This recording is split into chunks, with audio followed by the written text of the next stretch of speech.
Hey, hi everyone. I am Aditya. I work in the business team of Smallcase, and I have with me Mr. Soumitra, who is the fund manager of Smart Value Smallcase. So today we are going to discuss about the impact that the budget is going to have on the defense sector. So all of us have been bullish on the defense sector for quite some time. The sector has given great returns as well. You should definitely check out the small case from Smart Values and see the stellar returns that this small case has given. So Soumitra is the fund manager for this case, and he has more than 20 years of experience in the Indian stock markets. He follows a momentum style of investing, and which has worked very well for him. So Soumitra, please give your disclaimer, and we can start the session. Okay, thank you, Aditya, and thank you to all the viewers who've taken time off to join this presentation. As Aditya mentioned, defense is one of the sectors that is currently undergoing what is called a paradigm shift. So it was a very, in investment terms and even otherwise, the Indian defense sector was not something that was very active, which is why India is actually the second largest defense importer in the world, because most of the stuff that we needed are things we had to import. We were not manufacturing very many things ourselves. So that's one thing. Now, as per the current policies, we have decided, India has decided that they would have to indigenize defense manufacturing more and substitute imports and build more of the stuff in-house in the country. And that is one of the reasons for the paradigm shift. Secondly, traditionally, Indian companies were not allowed to export their products. I mean, they were not allowed to export. I mean, the little that we produced was meant for domestic consumption. Now that has also changed. Now the government has allowed Indian defense companies to export on a selective basis, right? So what has happened is that the defense sector has entered into a lot of strategic partnerships and collaborations with global majors. For example, Hindustan Aeronautics has this strategic partnership with General Electric to build these engines for these F-15s, F-16 aircraft. So a lot of technology is coming into the country, and the defense companies are basically reinventing themselves. And because India is a major military power in the world, I think India's armed forces consistently rank among the top 3 in the world. India has a huge demand for defense equipment, which has in the past been largely met by foreign suppliers, and that has also led to a lot of complications about tendering, about who's getting what and so on. So that's one thing. There is indigenization happening, and the defense industry has entered into these strategic partnerships, and the government policies relating to the defense industry currently and in the last 5 years or so has been extremely encouraging and extremely favorable. So the policy environment is favorable. The market is growing substantially. The government is providing attractive incentives and benefits. And there is a lot of new tech coming in to the defense industry, like as in everything else. And for those of you who follow, say, the Ukraine-Russia conflict, many of the rules of war that was in place or that was working over the last 50 years is no longer working. And the main reason for that is the introduction of drones, particularly drones, and generally a lot of the AI related applications in defense. So all the applications that we see, all the changes that we are seeing in civilian life have defense applications as well. So there is emerging and innovative ecosystem, and the export potential is large. So these are the reasons why we think that the defense sector is poised for a radical shift. And for anything that is poised for a radical shift, the growth rates or the changes will not be regular. We are not now talking about growth in terms of 5%, 6% and all of that in terms of companies, because a lot of these companies are looking to reinvent themselves, become different companies. Correct. So that is why this particular sector is very, very exciting, has been exciting for the last 2-3 years. And we expect it to be continue to be exciting for the rest of this decade. So, Soumitra, before deep diving into defense sector in more detail, I would like your thoughts on markets, because on Friday we saw some correction. Japan was down, Nasdaq is down. So, how are you seeing the markets right now, and how will defense sector work in parallel with the markets, or it will have its own direction? So, what is your view on markets, and how do you play the defense theme along with it? Yeah. At least in the shorter term. Yeah. Yeah, right. I mean, yeah, of course, I mean, we are going through some amount of uncertainty and pain in the markets, largely two reasons.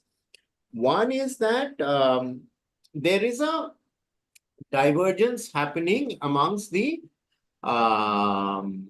interest rate environment for major central banks of the world, right? So in India also, what we have noticed is that the last 4, 5, I think, Monetary Policy Committee meetings, the interest rates have largely been left unchanged, right? So we are not going up or we are not going down. But I think the expectation has generally been that interest rates will go down, right? In the US also, with the elections coming up in November, the expectation, Fed also has not changed over the last 3, 4, 5 meetings. And in the US also, the expectation is that the Fed will reduce, right? Recently, the European central banks have been easing, they have reduced. Americans have not yet done it. India has not yet done it. But the expectation has generally been in that line, because the inflation fears that were there a couple of years ago seems to have abated. And the expectation now is that the central banks will have room to accommodate on interest rates and thereby push up growth, which is something Europe needs very badly. In America, it's the election year, so obviously there is that incentive to reduce interest rates. The joker in the pack is Japan. Japan has suddenly gone and started increasing interest rate. The Japanese central bank has become very, very hawkish, right? And so as a result of that, as you know, when interest rates go up, Aditya, the value of the currency also goes up. So the Japanese yen has gone up something like 10% in 1 month. And this is a major currency. I mean, this is not some, sideline currency. This is a major currency. And that is leading to fears of what is called the unwinding of the leverage trade. So what traditionally used to happen is Japan always had a low interest rate environment, and US had a higher, and there would therefore be people who are borrowing with Japanese yen and investing in US dollar, the euro. But if the Japanese yen suddenly starts going up, you will have to unwind those carry trades, right? Correct. So that is one of the fears, that the carry trades will be unwound, and that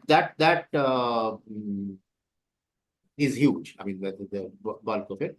And the second is what's happening in the Middle East, though it's not coming to the fore so much. I think Iran has said it will retaliate. How it will retaliate, all of those uncertainties are there. So in the light of all of this, I think the next 1 month, and August traditionally has not been a good month in the stock market. So I personally think that August might be a month where there is some amount of correction. what we like to call, Aditya, healthy correction, because I think it's time. I mean, it's due. I mean, we can't just carry on one way forever.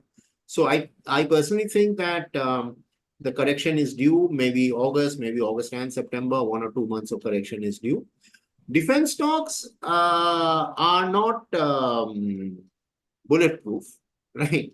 I mean, in the short term, it will mirror the market somewhat. So if there is a correction in the markets, then it will have its impact on defense stocks. The extent of the impact should not be as much as the market. So if the market falls, let's say X%, defense stocks hopefully will fall less than X%. But yeah, it will be affected by the volatility. But we at Smallcase, I think, have always encouraged, and the whole purpose of the whole Smallcase journey is to encourage people to be in it for the long term, right? So in the long term, we have to, we have to discipline ourselves to avoid or to overcome temporary corrections, temporary volatility, and look at the long term. And there's nothing in the long term scenario that has changed because of these recent events. Correct. So that's what my sense is. So thank you for that candid reply. I hope even my audience got a very clear picture on how should they tackle the next 2 months that seem to be volatile, at least right now in the stock market, and be in it for the longer haul. So Right. Soumitra, you can Yeah, sure. display your PPT, you can give the presentation, and then we'll move to the Q&A section with the Yeah, audience. I will very quickly finish the presentation. And if anybody wants it, you can get in touch with us. We can send you the PPT separately. But I will Sure. just go through it very, very quickly. I'm just the PPT was designed, to highlight the defense sector and to explain why we think defense is a good place to be in, right? So yeah, been through that. Largest volunteer force, third largest in the world.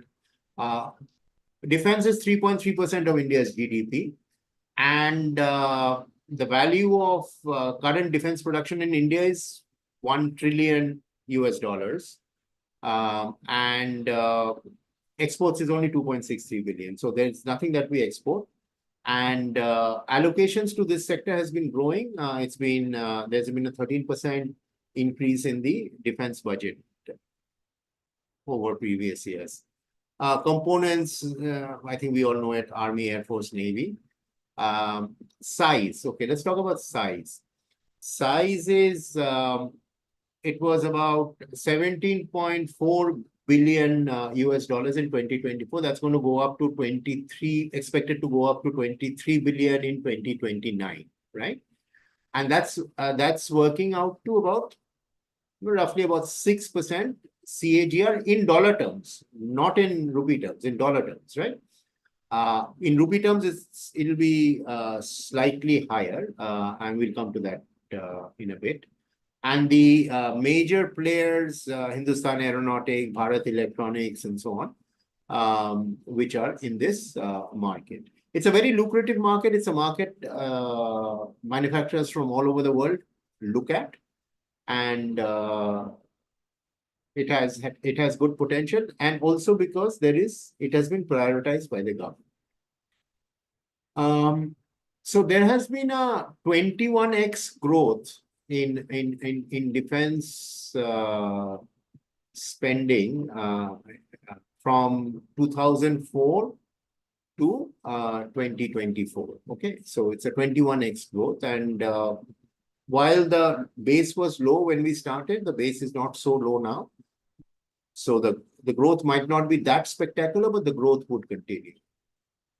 And the other important aspect is the export business that the defense companies are accessing for the first time. This was not something that was available to them earlier, and this is another reason way in which there's going to be a paradigm shift in this industry, right?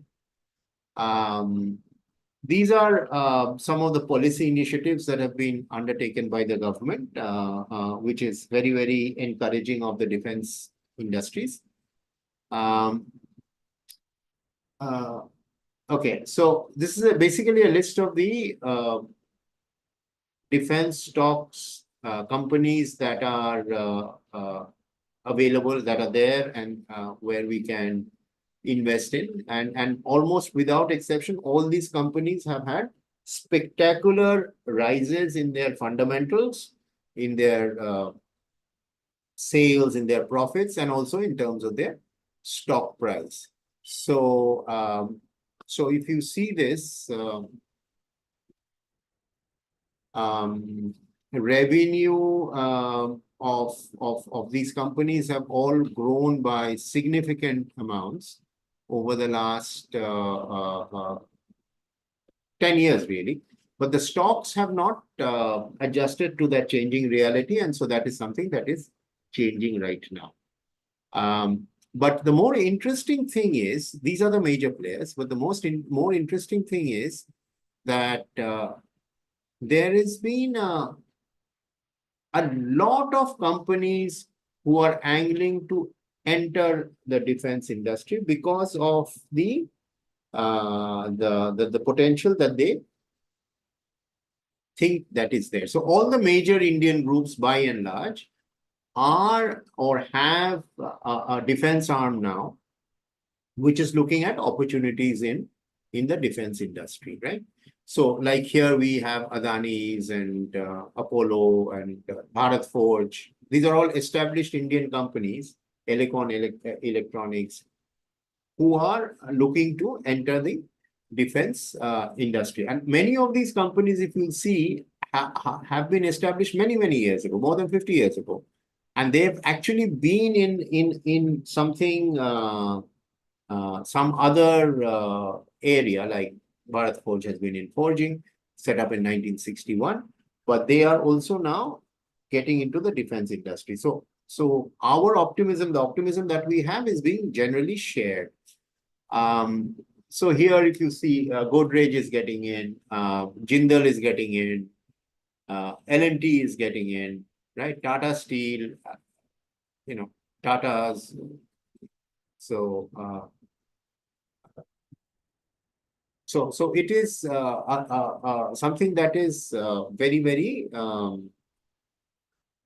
it's an area that is very diverse, very dynamic right now. And it is something that would give us some amount of, a lot of opportunities in the future, because in the more developed markets like the US, the defense sector is a very, very large sector. In India, the defense sector is a large sector, but the reflection of that has not yet happened in the markets, because most of the defense manufacturing was in the public sector hands, and those were not listed companies, right? Okay, so I think that is the the bedrock, the fundamental reasons for investing in defense stocks. The numbers are there. Sales and profits are rising. The strategic partnerships with foreign companies is enabling Indian manufacturers to access technology and opportunities that they could not earlier. There is also a move towards contract manufacturing. So just like in the IT sector, what we call the insourcing of business, where people get software developed out of India because costs are lower. So they send the business to India, and it gets developed in India, and then it goes back again. That is happening, not in a very significant way, but that has started to happen in the defense sector as well. So countries that have manufacturing requirements, but find it difficult to do it in their own country because of costs or whatever else, are shipping work to India and getting it done out of India. Okay, as I said, the ecosystem for defense is extremely vibrant and dynamic, because all the changes that we are noticing or we are being subject to in the civilian sector is also true in the defense sector, right? AI, and all of that. We have a strong established defense industry in India, and that is poised for growth because of the policy environment, the opportunities, and the strategic partnerships, and the incentives that is being provided by the government. And the other thing that I talked about, the export potential. India has not traditionally exported defense production in the past, but now is being encouraged to do so. So it's a large growing market. And honestly speaking, I can't think of very many sectors in India at this point in time, which is as exciting as this. So that was my presentation, Aditya. I think we have covered a lot of it. So I can take questions now if you want. Sure. So the first question is from a user, Prashant. He's already subscribed to your Smallcase. Sir, you can stop sharing the presentation. We can talk one-to-one. Sorry. Yeah. Okay. Yeah. So Prashant is a subscriber of Smallcase. He's planning to invest more into your defense Smallcase. He's asking, is there any upper cap on the amount that he should invest in this Smallcase? And what will be the rebalancing strategy for this Smallcase? Okay. So our rebalancing strategy, not only in this Smallcase, but in all our Smallcases, is it's need-based. Okay. So our Smallcases are generated through an algo. So we run everything based on an algo that we have. So it's all generated through an algo. So these algos basically are run and review portfolios on a weekly and a monthly basis. But a review does not mean that it is getting rebalanced. So just a little bit on how we select stocks. So we select stocks that we think are in a long-term trend, right? And we like to stay with the long-term trends for as long as it goes. Therefore, you will see in our defense basket and our other baskets also, rebalance is very, very infrequent. I think we do about what, 6 a year in terms of rebalancing. So right now, I think it's been a while since we rebalanced defense. We will be reviewing it again this month in the light of current developments, and we'll be seeing how it goes. In terms of the amount of investment, we've already put it in the Smallcase over there that because it is a concentrated sectoral portfolio. So it is only 5 stocks and in the defense sector. It is you have to be candid about it. It is a high risk portfolio, right? And therefore, if we are fortunate enough to take advantage of the current environment in defense stocks, we should still be cautious. And I don't think we should invest more than 5 to 10 lakhs in this particular Smallcase. If investor has a total investment portfolio of 1 crore rupees, ideally what percentage should go to such a sector, which is a high risk? Right now, well, that depends on his risk appetite, actually. I mean, it's difficult to answer this question, abstractly. But for a conservative investor, for an aggressive investor, for a moderate aggressive investor, if I could put 3 buckets. Just a ballpark number will do. Conservative investor, 5 lakhs. Yeah, I don't think you should go more than 5 lakhs. Okay. Yeah. And say a moderate investor, you can go it up to 10 lakhs. Even if you're aggressive, you should go up to 10 lakhs. I don't think it would. But what you can do, and even then, people who are planning to invest 10 lakhs or maybe more than that, because we have investments more than that, I think it is very, very useful not to do it in one shot. Correct. That's the other key, right? I mean, do it in phases, right? And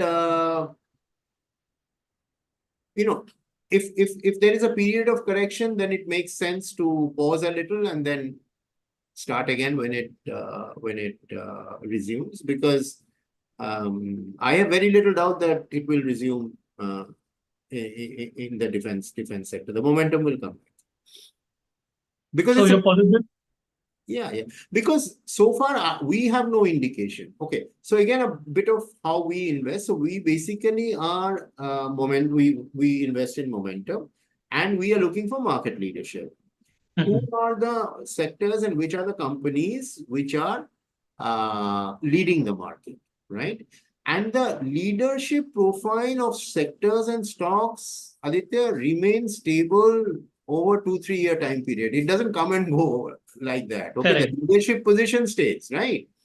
And the leadership position has been held by defense and infrastructure and public sector and all of that over the last 2 years. I remember early 2022, if you talked about public sector, people laughed at you. Okay. Correct. Now everybody is getting, all the mutual funds are setting up public sector NFO. So this defense, and we keep evaluating whether, even if there's a correction, right, like it's happening now, whether it is still retaining a leadership position. And how do we do that? We look at the other sectors, and if the other sectors are correcting as well, then there's nothing wrong with this sector. It's something that's overall in the market. But if only this sector is correcting and nothing else is happening in the other sectors, then we have a problem. But right now, we've not seen any problem in the leadership position of defense stocks. So in terms of sectoral leadership, you see defense as the leading sector in the market, or one of the leading sectors. One of the leading, definitely. I mean, and for investors of smart value, as sir has mentioned, that this is an aggressive portfolio. So make sure you are taking exposure to a sector based on your risk appetite and not over exposing yourself to a sector, especially when it comes to your portfolio weightage. Correct. And go ahead, please. And also, if you are going to invest, what for you would be a significant sum, because all of this is relative, then it makes sense to do it in phases. SIP, etc. Correct. So you mentioned that you look at momentum, you look at strong trends. So can you share with our users some insight on how do you identify such strong trends? Is it based on the quarterly results? Is it based on charts? Is it based on liquidity? Like, what are some 2 or 3 factors that you can share on how to identify strong long-term momentum? Okay. So this comes back to how we do our selection, right? And like I said, we do our entire selection based on our algo, right? And the algo is completely deterministic in the sense that there is no, we don't do too much of second guessing it, right? Okay. So now the question is, how does the algo decide on stocks, right? So what we look at, we don't look at fundamental data. Because again, our principal philosophy, whatever you say, is that all known information reflected in the price. That's right. Number 2 is that the market is a better evaluator of information than any individual or group of individuals. Okay, there's a very, very common saying in Bombay, right? We are both from Bombay, Aditya. Bhav Bhagwan che. Correct. Right? So we actually follow that, right? So we don't think that we can add value by taking the price that is there in the market and evaluating it separately. So we take it as a given, right? Okay. So then what we are doing is we are looking for leadership. And how are we looking for leadership? By using technical indicators. We are technicals, but we are not visual technicals. Most people think whenever they think of technicals, they think visual, right? Looking at charts and so on. Correct. Look at charts. We just look at the numbers, right? And whether there are some patterns coming out of the numbers, which is basically done through number crunching. What we like to look at is relative indicators. Again, this again comes from a particular philosophy that we have in the market, that it is very difficult to do something in the markets using absolute values. And I'll give a very useful example of that. So one of the most popular absolute, it's not an absolute value, but some people have the habit of making it absolute, because absolutes are something our minds are very comfortable with, right? Correct. A relative is, it's keeping on changing and aapko dhundna padega phir. So P ratio, let's take P ratio, right? Okay. P ratio is a very commonly used indicator. But there will be market conditions where a P ratio of 18 is considered too expensive. And there will be other market conditions where a P ratio of 25 is considered cheap, which is what is there currently. Correct. I think somewhere over there, right? So getting bogged down with an absolute number Mhm. Can complicate things and lead to problems. So we don't get fixed with absolute numbers. We are looking at everything relative to everything else. So we are looking at, for example, in the defense, how we create the defense basket. We take the universal defense stocks, right? Mhm. We first define it. And then we are looking at leadership, relative leadership among those defense stocks, right? And we do Correct. it through using relative technical indicators like rate of change, relative strength index, moving averages. These are all indicators that give us a good sense of relative strength. Correct. And so we will keep on monitoring the portfolio. And even if the market falls in absolute terms, we are okay with it if we find that relatively nothing has changed, which is Got the it. case right now. Got it. I'll just take up some more questions that the audience have. So one of the users has a question that the portfolio that you have for the defense sector is a 5 stock portfolio, which is a concentrated portfolio. Whereas if you see any mutual fund, they have more number of stocks, which is a sectoral mutual fund. It might be a defense sector mutual fund, but has more exposure. So what is your thesis and how is it different from the mutual fund, the way they are thinking, which have a more diverse offering in their defense sector mutual funds, which may be having 20 or 30 stocks? Yeah, but 30 stocks of the same sector, I mean, need not make it more diversified. I mean, that's my Correct. point, right? But the point is well taken. I mean, if you have more stocks and it is more diversified, though if it's the same sector, I'm not sure how much that diversification works, Correct. but it's just, I mean, we're talking about different products for different needs, right? So here you will get returns. I think the returns that the defense baskets have generated, not only smart values, the other ones also, right? There are loads of defense baskets in Smallcase, right? Would tend to be, and not all of them have 5, some have 10, what's there. I mean, the total universe is 20 in defense. 20 के ज़्यादा तो stock है ही नहीं at the moment, right? They would generally tend to outperform mutual funds. So it's a choice that investors have. This is Smallcase, I think, would be higher return, higher risk. It depends on where you want to be. Correct. So basically, for investors who are new to the Smallcase, this is a 5 stock focused Smallcase. And as Sir rightly said, that even if it's 20 stocks or 5 stocks, if the sector is not doing well, there's no different impact because of diversification. The performance will go down if the sector is not doing well, which is not the case currently, because the sector is still in upward and it is a market leader currently. Also, I don't know. I mean, I don't know exactly, but I tend to think that I look at Smallcase also, and I think I would encourage investors to look at it like that. Is that Smallcase is more agile? It gets into the stuff quicker. So because there are so many managers over here, it is it's able to identify new things quicker.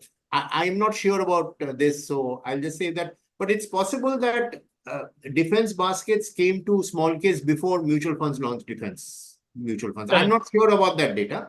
I mean, we'll have to check. So but I was doing some analysis in which I saw that mutual fund firms in 2024, they launched a mutual fund ETF and a mutual fund defense basket. And immediately after HDFC had launched their defense mutual fund, within the next 2 months, they stopped taking inflows because the sector had run up so sharply. Correct. The PFC defense, I think, was this year only, beginning of this year. Yeah, this year only, yes. Yeah. Others also must be having defense funds, or no? There are very few defense-focused funds right now. But the theme is new, so mutual funds, I think, down the line, they'll come up with their own NFOs.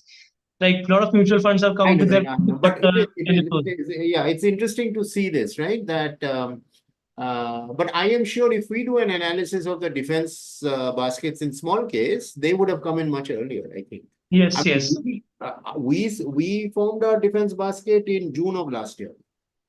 correct. It's been there for June, but I've seen defense baskets in small case which have 3 years and stuff. Correct. But I would really suggest all the audience to definitely check out Smart Values Defense Basket on the Smallcase app and check out the returns and the performance it has given and the methodology based on which it invests into these specific stocks. So, sir, right now I've been seeing a trend that Mazgaon had a great run up. Maybe Mazgaon ran up 100% in the last 3 to 4 months, and now it is seeing some cooling down. Same as with Cochin Shipyard. So, how do you see this shipbuilding kind of stocks? Like, do you see potential in them? Great, because they're doing things that they've never done before. Like, for example, Garden Ridge Shipyard. Right? Correct. They are building. I don't know if you are fond of war films and things like that. I'm very fond of war films. Okay. So if you are fond of war films, there used to be this very iconic film at one time. I don't know if they watched it. The Guns of Navarone. I've heard. You've heard of it. Okay, so these are these big guns that are there on battleships, right? Those, Correct. I don't know. They are like 6 feet, 7 feet long guns, right? It's like artillery guns, but attached to ships, right? So the battleship guns, right? India has never made those. Okay, India is to basically battleships. India is to buy it overseas or bring it in. So, say a company like Garden Ridge Shipyard, we have started making battleship turret guns in India for the first time, and a lot of that would get exported. Okay, so we are getting in technology, we're getting in all of that stuff. So I think the outlook is great, and there could be temporary ups and downs and bumps and all that. But like I said, I mean, I can't think of very many sectors in India which at this point in time is as exciting. And that is, and that is also proven by the long list of people who have come into this industry. I Correct. showed you that list, right?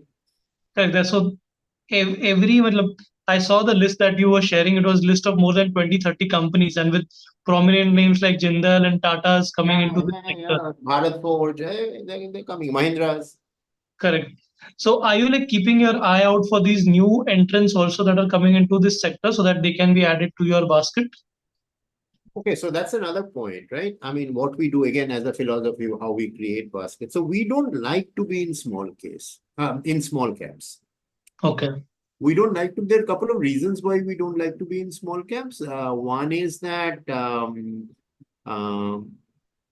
they are very small, and therefore they can be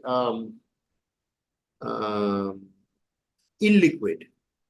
Okay. They can be illiquid. So getting in, getting out, all of that could be a problem. And because they are illiquid, there can be price distortion that happens. That price distortion can be natural, or that price distortion can be artificial. People are creating a price distortion. That always happens in small cap stocks. So we don't like to, and also because we are not doing a bottom-up analysis. Correct. We're not really looking at this company and how many stocks and all of that. So we are not always in a position to understand whether any distortion is happening either natural or artificially, right? Correct. So as a rule, we don't get into small cap stocks. We have a cutoff actually.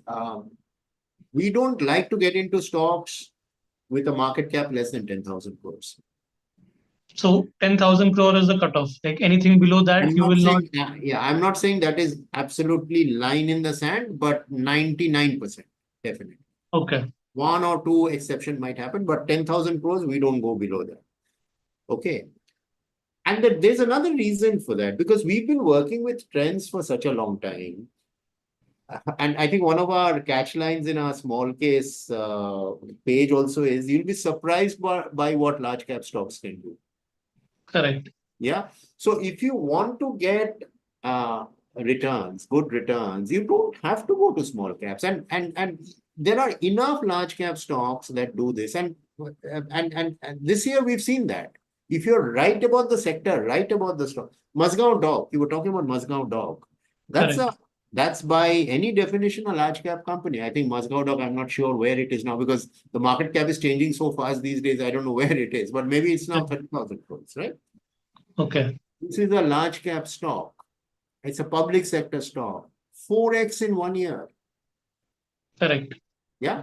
So, and what I'm also saying is that this is not an aberration. There are always some, nothing in the markets are 100%. So there will always be some sectors at some points in time which are exhibiting these kind of tendencies because something fundamental has changed on the ground. Correct. So I know we've looked at small cap defense stocks, but we didn't take it because of the same thing. Because why? Because the other thing is this penny stock thing, right? I mean, we keep getting calls, yeah, penny stock and this and that, and people think, and this is a common bias we all have that if you buy a 5 rupee stock, it can become 50 rupees, right? Correct. But a 5,000 rupee stock can also become a 50,000 rupee stock, and the chances are better. Correct. And even your risk is lower. Risk is by several scales of magnitude lower. Correct. So, sir, if you could share your screen and run us through your small case, like the philosophy, the performance it has given, that would be great. Okay. And also, one more question I had is, you have multiple small case baskets, right? Like defense is one of them. So, which can be a good basket along with defense that one can invest in? Okay, so we have another basket which is infrastructure, which is a more broad-based basket. So we are talking about the infrastructure of the country as such, which is something that is key for the government. So this is infrastructure, all kinds of infrastructure. This could even be healthcare, defense, engineering, and all of that. So it's much more broad-based. I'll show it when I show the screen. I'll show that as well. But that's also done very well. We have a basket called Rising Sectors, which has a 3-year CAGR of somewhere in the late 30s, 40. 3-year CAGR of, and nobody subscribes to it these days. Okay. Because everything is so much better, right? But this has been in consumer durables and some other kind of sectors. But anyway, let me just share the screen.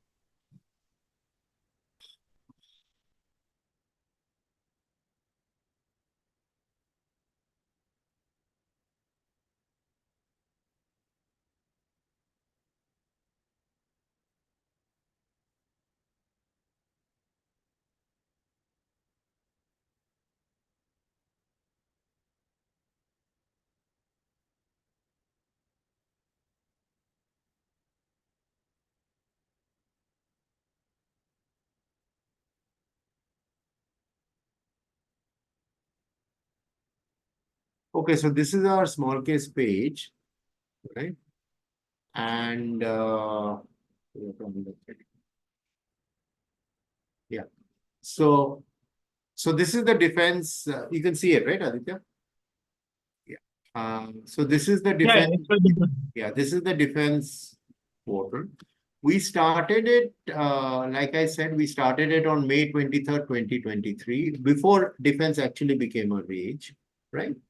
And it's run up quite well, and then it's corrected and so on.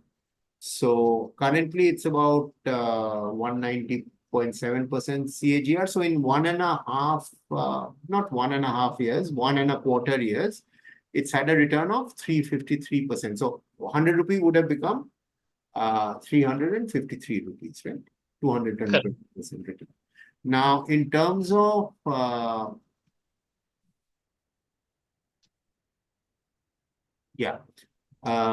five stocks, the rebalance frequency is need-based because, like I said, we are actually reviewing it regularly every week and every this thing. But our rebalances are based on, like I said, this concept of market leadership. So we don't rebalance just because the stock has come down 5% or something like that, right? So it will be need-based as and when it happens, but we are looking at it all the time we are reviewing it, but doesn't mean that we are rebalancing it, right? And the minimum investment amount is 70,000 rupees. And so it's 40% large cap, 60% mid cap. Like I said, we don't like being in small cap stocks.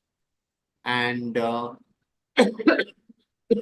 last rebalance was on April 1st. Like I said, we don't rebalance very often.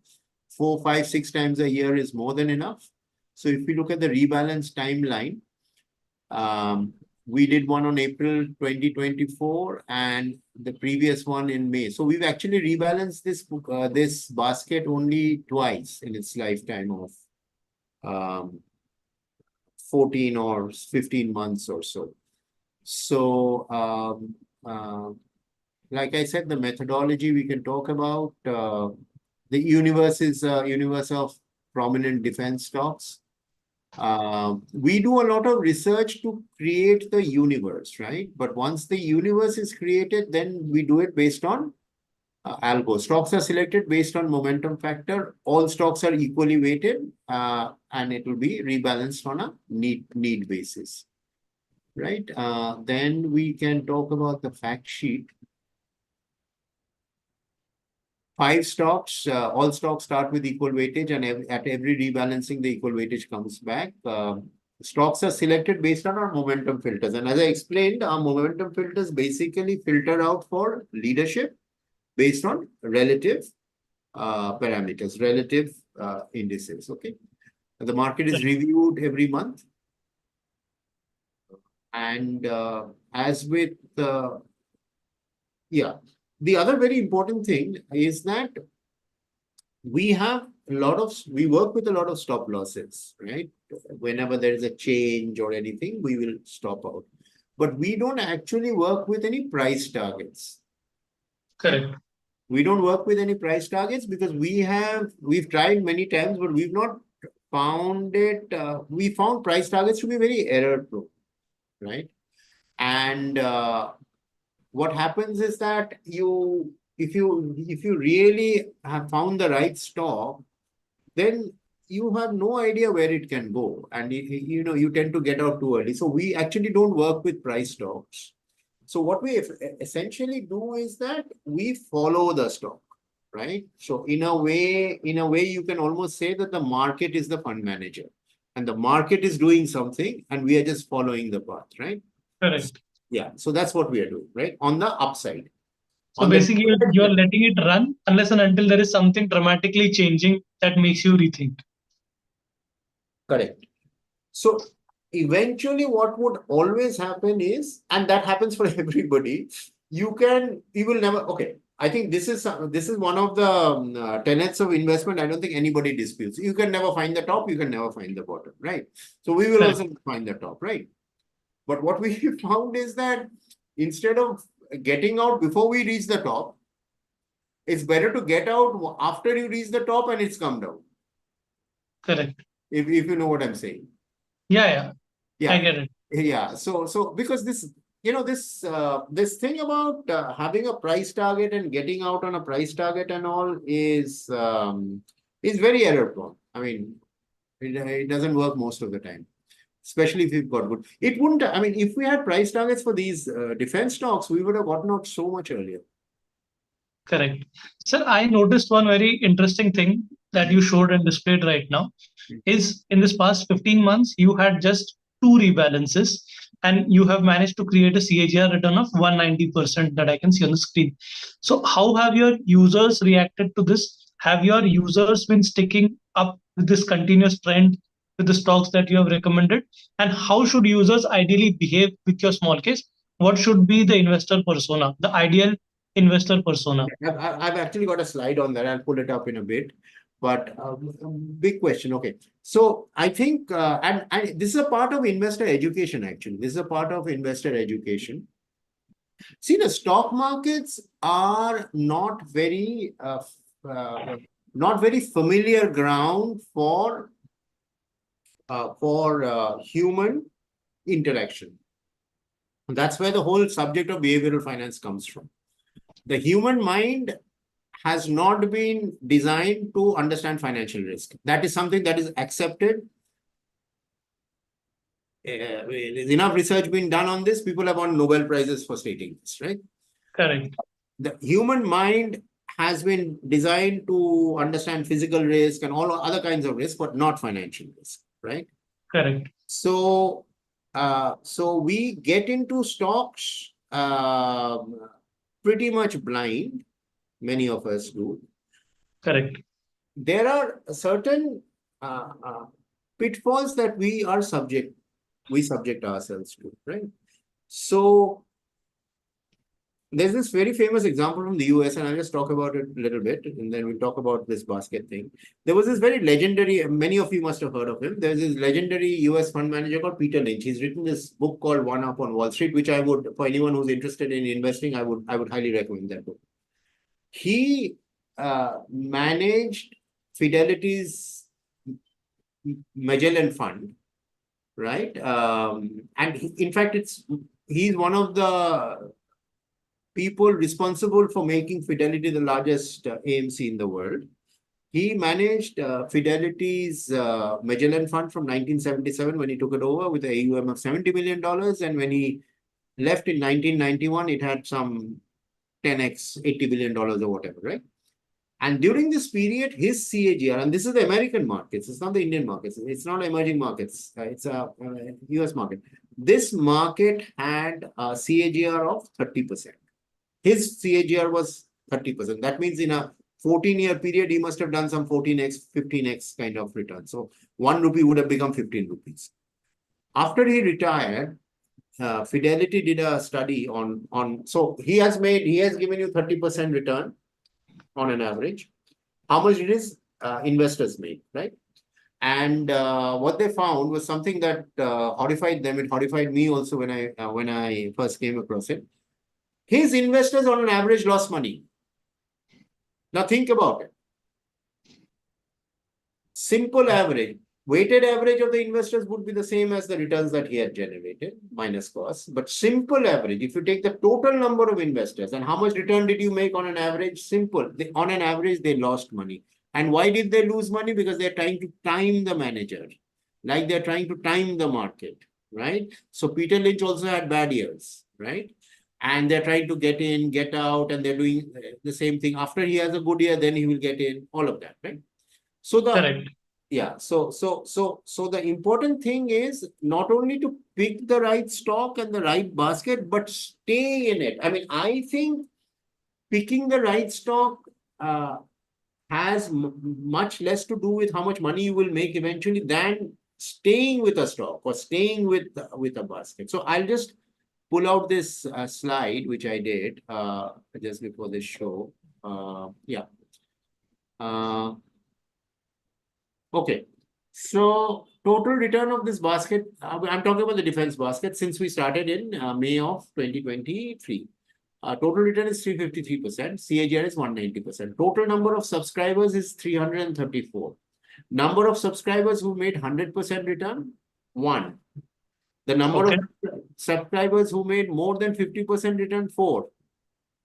The number of subscribers who made more than 25% return, 14. That is, 14 is 5%. Correct. 10% of the subscribers exited.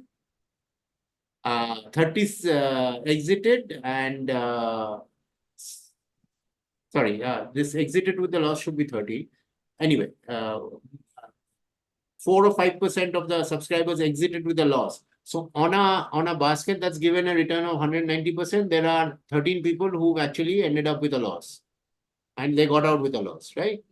And the average rate for exits is 4.3%. The average return of people who have exited has been 4.3%. So again, I will reiterate this and I will actually re-emphasize this. Stay the course. Stay the course. And the way to stay the course is 2 things. One is don't overinvest. Only invest the amount that you're comfortable with, knowing that there can be drawdowns. The market is not a straight line. And second, to whatever extent possible, do it in tranches, not one shot, one at one shot. So this is the interesting statistics that I had from the defense basket. So, Soumitra, how should a user react is my question. Like, what happens is we see our portfolio multiple times, maybe twice or thrice a day or once in a week, and that makes us take action. And even in my experience, I've seen inaction is the biggest action that has made money for me in the stock market. So when I don't take action, I'm rather comfortable and I'm like taking the right call. Always.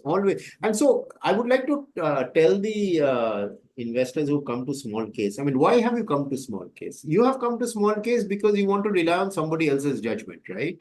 Correct. So it's like going to a doctor, Aditya. When you go to a doctor, are you then trying to second guess him?